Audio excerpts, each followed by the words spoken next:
Censor board ஒரு ரொம்ப அவசரம் காட்டியிருக்கு, ரொம்ப உத்வேகம் காட்டியிருக்கு, எக்ஸ்ட்ரானரி இன்ட்ரெஸ்ட் காட்டியிருக்கு. இப்போ போய் கேவியட்லாம் போட்டு வச்சிருக்காங்க.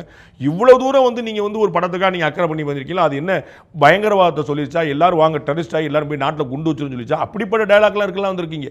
வில்லன் சொல்கிற மாதிரி இருந்திருக்கும். ஒரு குறிப்பிட்ட சமூகத்துக்கு எதிரான ஆயிரக்கணக்கான வசனங்கள் இங்கே வைக்கப்பட்டிருக்கு. அதெல்லாம் அனுமதிச்சிட்டாங்க.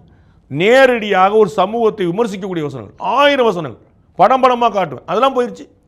இப்போ இதில் என்ன பண்ணிட்டாங்கன்னு கேள்வி வருதுல்ல. ஐ வாஸ் டோல்ட் இது வந்து ஆக்சுவலாக நேஷனல் இன்டெகிரிட்டி பற்றி பேசு. அதில் 2 பேர் வந்து விஜயகாந்த் படத்தில் வந்து பாகிஸ்தானுக்கு எதிராக வராத வசனங்களா? அதில் வந்து எந்த படத்தில் எதுக்கு வரல? நீங்கள் விஸ்வரூபம் படத்தில் எதுக்கு நீங்கள் மியூட் பண்ணீங்க? விஸ்வரூபம் படத்தில் வந்து குரான் ஓதப்படுச்சு, பின்னாடி இஸ்லாமிய பெருமக்கள் சண்டைக்கு போயிட்டாங்க, சென்சார் கொடுத்துச்சே.